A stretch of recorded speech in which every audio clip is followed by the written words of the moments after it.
conference, the Prime Minister had to admit that is a official, quote-unquote, of the United Democratic Party, and that here you have this gentleman just coming in, jumping ahead of the line, as the president of the Bus Owners Association pointed out, and to get all these favorable or these lucrative bus runs.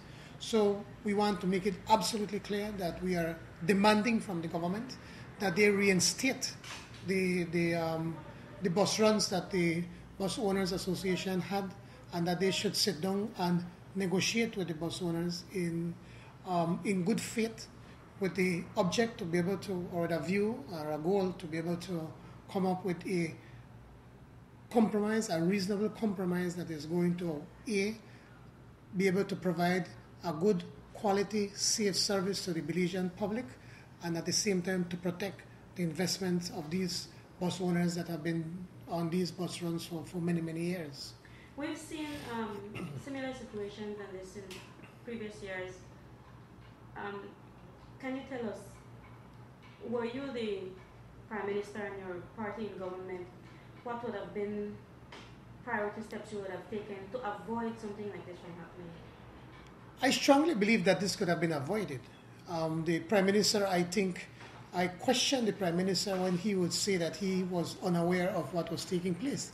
The entire country knew what was taking place in the bus industry. For months we've been hearing talks about what was taking place.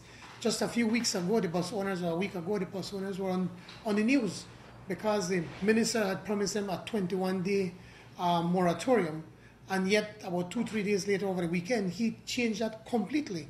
And for the Prime Minister to say that he was unaware of what is taking place, I wonder then what's going on with his cabinet. Certainly, if I was a Prime Minister, and when I become the next Prime Minister, I can tell you that we would act decisively and act at all times in favor of the Belizean people. I think that the Prime Minister took too long, because he was the one that was calling for civil unrest and said that he supports civil unrest. And just in 3 years, at least we were in government much longer before we started to have civil unrest.